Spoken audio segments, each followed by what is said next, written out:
There are 6 top 24 wide receivers on bye this week, plus Devon Achane, RJ Harvey, and Kamani Vidal, not to mention all the injuries that are piling up. So we've got 4 starts of the week, plus 9 sleepers for both shallow and deep leagues to help you win week 12. If you're new here, hit that like button. It really helps push this out to new audiences. First start of the week is Ken Walker. So last week against the Rams was the first time that Walker outsnapped Charbonnet in a loss. The 2 weeks prior, they won in blowout fashion. They did so in week 3 as well against the Saints. In each of those games, it was Walker getting the majority of the work. I know Walker's been a massive disappointment this season and probably wasn't in starting lineups last week when he had one of the best games of his year, but this is the week to fire him up. Seattle is a 13-point road favorite, and they have an implied team total of 26 points. Tennessee also has one of the worst defenses in the league and are tied with the Giants for the most rush touchdowns allowed. Yeah, and this one obviously hurts me to include as the first player as a start because I just had talked about him on Monday as a sell. But I will say in this matchup against Tennessee, coming off a huge game in what he should be his best game remaining of the year, he's got that 11.5 projection. I would still be trying to use this as an opportunity to sell him if you don't absolutely need him this week. With how many teams are on bye, you're probably going to need him in your starting lineups, or somebody will in your league.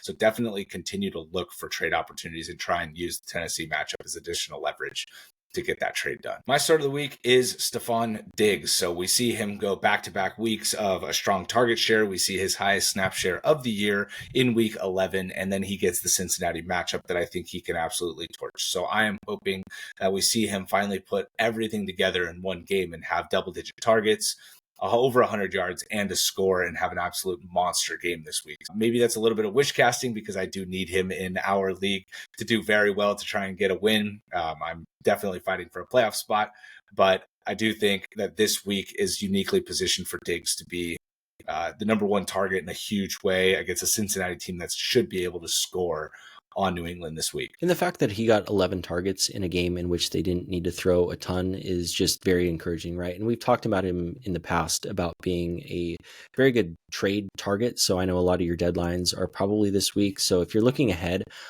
his playoff schedule is very good. But the one I definitely want to call out is Buffalo week 15. We saw what he did against the Bills earlier in this season. So again, Diggs is trending up in a big way and someone that you should be absolutely getting into your starting lineups this week. The next running back that we're going to recommend here is Woody Marks. And so obviously coming off a horrible game against Tennessee, this one is going to be a tough sell. But I will say getting Buffalo might just be the best possible situation that he could have, right? Buffalo is terrible against the run. They just got absolutely torched by Sean Tucker. And that's just been week over week that they're getting absolutely lit on the ground. So I do think Woody Marks, after seeing strong snap shares the last 2 weeks, clearly taking over as the lead back, is in a very, very good position this week to run all over Buffalo. So hopefully he takes advantage of this.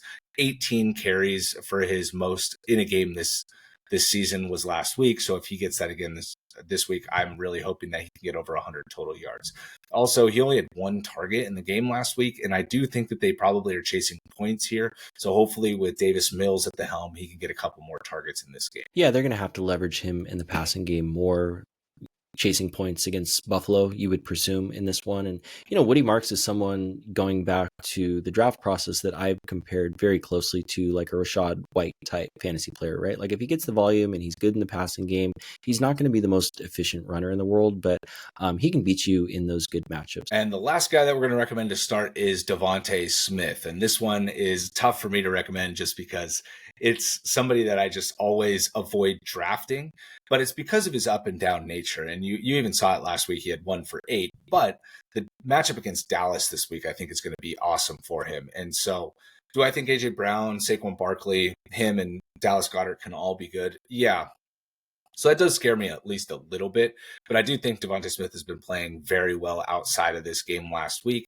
And I think his targets could see close to 8, 9 targets, and he could be super productive against Dallas in what should be a pretty high score. Yeah, I think this one we're kind of due for a shootout, right? Like we've had 2 primetime games in a row with the Eagles where it's been low scoring, but those have also been cold weather night games, right? And now we get Dallas in a dome, and they can definitely score on the Eagles. So I like Smith in this one a lot. I liked him more than you did probably in the pre-draft process. I had him ranked quite a bit higher, but you mentioned kind of the up and down nature of his game that kind of had you shy away. But I think this is one of those up matchups that you want to definitely take advantage of. Yeah, and he's currently splitting the difference at wide receiver between where we had him ranked. So it'll be interesting to see where he lands finally. And I expect him to be in a much better situation overall after this week. So the first sleeper is Christian Watson going up against the Minnesota Vikings. So he's coming off a big 2-touchdown game against the Giants. Outside of that, his stat line has been relatively similar since coming back from injury.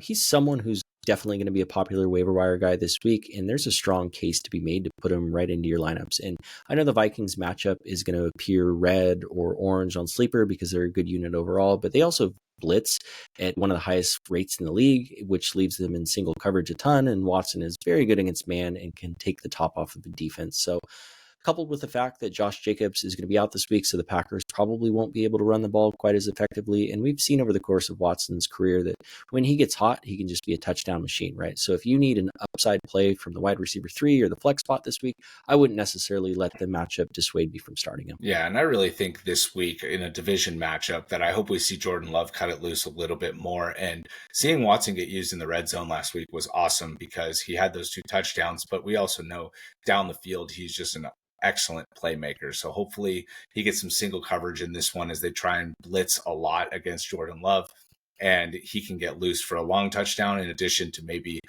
some closer to line of scrimmage work. So I do think against Minnesota, I wouldn't be worried about that too much. And I think Watson maybe is just kind of assuming his role as the number 1 wide receiver here in Green Bay over this stretch of the season. He's definitely looked the best since coming back. Yeah, I mean, that's hard to even debate. And obviously he has the low target numbers, but I'm kind of hoping in this one that we might see him get a few more targets, right? He had the high snap shares over the last 2 weeks compared to his first 2 weeks back. And so, maybe there's an 8 target game in there. And when Watson does that, it's just, there could be serious fireworks in that sort of situation. So, a lot of teams on bye, don't miss out on Christian Watson if you had the foresight to add him. Moving over to his teammate, Emanuel Wilson, I do think with Josh Jacobs unlikely to play this week that he could be in a great spot to really help you out if he is on your waiver wires. So the 17% roster is probably guys that had Emanuel Wilson handcuffed to Josh Jacobs. So I think he's going to be a very popular waiver wire claim this week, and I think you can insert him confidently straight into your lineup. You see the 1 target here, and I think that that's the part of the game plan that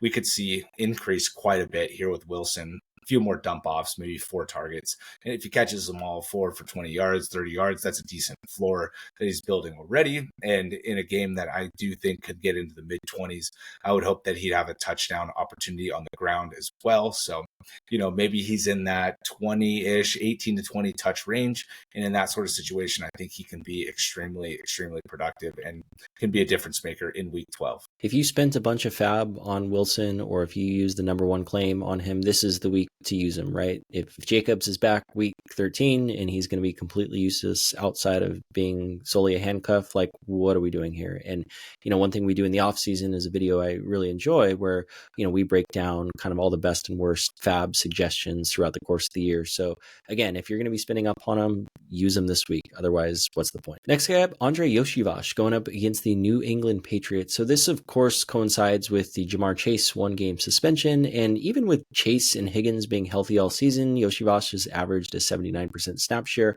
I was never on board with his hype train coming into the 2024 offseason. I was in the camp that Jermaine Burton was going to get a bunch of playing time, but he couldn't get out of his own way. And I will say there's a few things working in his favor this week, right? Like he's already on the field a ton. He's already earning targets from Flacco. Chase is out. Patriots have a great run defense. They have an excellent corner in Christian Gonzalez, who's going to be on Higgins, and Flacco is going to throw the ball 40 plus times a game. So I wanted to make sure to include him on here because his current ECR is wide receiver 58. I'm sure that will go up as people adjust their rankings throughout the week. Maybe there were some early rankers there that had Chase not getting suspended, but at this point, the opportunity this week is just too good to ignore. Yeah, and this is definitely a deep league poll. So maybe it's one of those situations where you put your waiver claims in, you throw a $0 bid on Iosivas at the end of your waiver claims. And if you get him, he obviously can be played this week against New England. So I think I like to call out with Gonzalez on Higgins, and Iosivas might be just free to roam over the middle of the field in this matchup that should be decently high scoring with New England, how well they've been playing. And the game is in Cincinnati. They're definitely playing for something because Burrow is pushing to come back. And if they keep losing, the chances that he does diminished with every week. So I think they're going to be playing hard for sure. And Iosivas should be a big part of the game plan. Before the bye week, we saw him get 7 targets, have 5 for 66 and a touchdown. So can he replicate that stat line this week against New England? I think that would be best case scenario, and that would be the hope if you end up turning to him in this bye-riddled week. Next wide receiver we want to get into is Darnell Mooney. So I know that this is not a call that you're a big fan of, but I do think against the Saints with no Drake London and Kirk Cousins at the helm, that we could see him kind of build on the performances that we've seen over the last 2 weeks with 8 and 7 targets. Now, he had 1 catch on 8 targets and 3 catches on 7 targets. So it didn't quite crack that 50% reception rate. But in this game, I'm very hopeful that he can at least turn it on a little bit and be more productive. So without London, there's going to be a ton of targets available. So I think he could push for double-digit targets in this game against the Saints. And it's a situation where they definitely need the win to keep their playoff hopes alive if they are still existent. And, you know, if you've been hanging on to him, you're one of those 36% that have him rostered.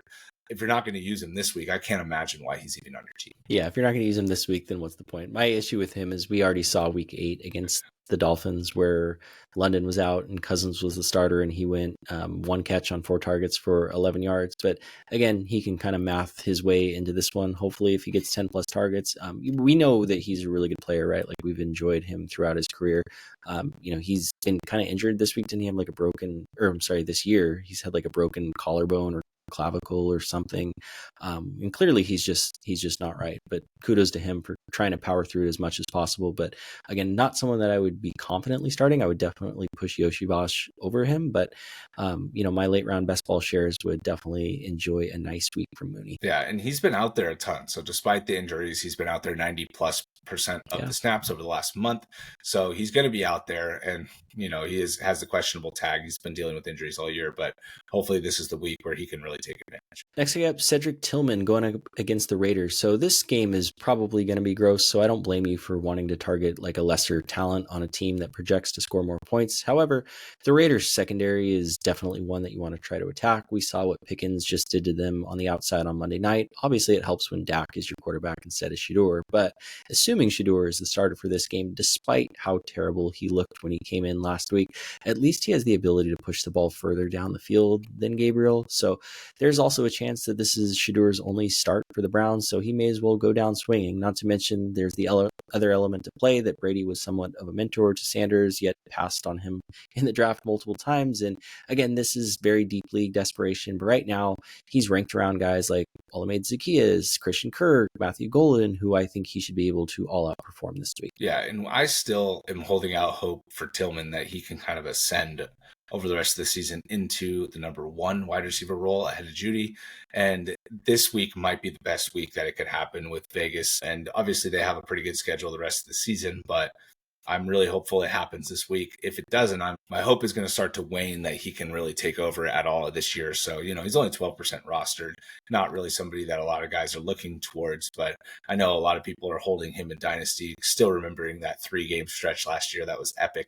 And so I just really hope he can at least flash something in this game as we see his snap percentages continue to increase. We got one tight end for you this week, and it is Mark Andrews against the Jets. So he's 81% rostered. So this maybe should have been more of a start than somebody that's a sleeper, but he has not been that great. I mean, he had the tush push fake that got him a 35-yard touchdown last week. So he's got 4 touchdowns in his last 3 games, which has really been propping up his value. But I don't think that that's going to stop this week against the Jets. I think he's going to find his way into the end zone again, one way or the other. And I hope that they take advantage of getting a good matchup for the offense as a whole, because Lamar has been very bad since he came back, including last week against Cleveland, where he was absolutely atrocious. So I hope that they just pour it on the Jets and they really get their offense clicking on all facets, and that will include a big game from Mark Andrews. This kind of has shades of how Andrews was last year, right? Like there's all these terrible inefficiency metrics. He starts the year poorly, and then he just goes on this massive touchdown run at the end of the season that, you know, is not necessarily sustainable, but things are a lot more sustainable when you're on the Baltimore Ravens and you're attached to Lamar Jackson and you have that rapport with him. So I would continue to kind of see his touchdown run go. And again, Jets, and we're looking forward. Cincinnati's a great matchup. Pittsburgh, Cincinnati again. So if you're still with us, hit that subscribe button. We're still pushing towards our goal of 1.5K by the end of the season. And we're going to get into the quarterback section of this now. So if you're our Superflex audience, this is what you've been waiting for. So the first QB one-ish start that we're looking at is Sam Darnold. So he's been terrible over the last 2 weeks, but I do think that this matchup against Tennessee, we mentioned it with Ken Walker, can be had here. And I think that Darnold should be expected to bounce back in this game. So I do hope that it's tied to touchdowns, because the chance that they get up big is pretty good, and Tennessee is not going to be able to move the ball in their defense. So if Darnold doesn't score early in the game, there is that risk that he doesn't really have to do much over the second half of the game. And there's been a lot of jokes that are like, why would you let him throw after watching him throw 4 picks last week against the Rams? But I think overall that he should be in position to be pretty good. Jackson Smith and Jigba, I would hope, can get in at least one time, and Sam Darnold can have a passable game this week. It's in the best interest of the Seahawks to kind of rebuild his confidence after last week. They can have their way with Tennessee any which way they want. And I know it could be easy to say, like, let's just pound the ball every time. And I get that. But I think we've seen over the course of Darnold's career, like, the mental aspect can be a little bit suspect. So I think it would make sense to let him come out firing a little bit and then establish a run later once they have a commanding lead. So I like him in a bounce back slot here this week. So for our deeper league Superflex audience, we've got Tyler Shough versus the Atlanta Falcons. So this is another matchup that is going to look red or orange on Sleeper, but I wouldn't be afraid of the Falcons at this point. The wind is almost completely out of their sails. And, not only are the Falcons going to be without Penix or London this week, which means their offense will be on the field less, but Bryce Young just threw for 448 yards and 3 touchdowns against them. The same Bryce Young who's thrown for under 200 yards in 8 of his 10 starts this season. And Shough is coming off a really good game before their bye week, right? Like, he had a bye to get more acclimated to the offense. And if you remember, Rashid Shaheed had already been traded away for that game. So I will say too, looking long term, Shough, of course, in Superflex, he's also an interesting stash or buy low candidate, because his schedule for the remainder of the year is actually kind of excellent. Yeah, and I think the key here is out of the bye week, right? He had a good game, gets to build on it through the bye week all week, and coming out against Atlanta, who just got torched by Carolina, I think is just about as good of a setup as he could have hoped for to get momentum over the rest of his schedule. So do I think that this is the best option? No. Is there a chance that he's going to be in starting lineups in Superflex leagues? Absolutely, because I think he showed what he can do. He didn't even play the whole game against Carolina. And I do think, too, that there's a little bit of conspiracy theory in me that thinks Alvin Kamara was dogging it through the trade deadline. And then all of a sudden he has his best game in a month and a half against Carolina in week 10, the week after the trade deadline. So maybe he's a little bit more invigorated to try and help the young quarterback out, and he gets a little bit more involved in the passing game in a way that he hasn't been up until week 10. So, I think Shough could be a decent start here if you've been derailed by injuries at quarterback. There's something in the water in New Orleans, right? Like, Kamara says he's not going anywhere. Olave just wants to sign an extension. Like, I've only been there once and it's a great time, but man, they're doing something right down there outside of football right now. Yeah. And it's just, I feel like they're maybe just a quarterback away, right? I mean, that's what every team feels like anyways. So, they got the wide receiver 1 in place. They've got their running back 1 for now in place, but I can understand why Kamara in the twilight of his career doesn't want to, uproot his whole life. But, it would have been better for his football, the end of his football career, I think. But circling back to Shough, I think if you're stuck at Superflex, he's definitely somebody that you should be looking towards this week in week 12. And with that, thank you guys so much for listening. If you're still here, hit that like, hit that subscribe button. We'll talk to you in the next one.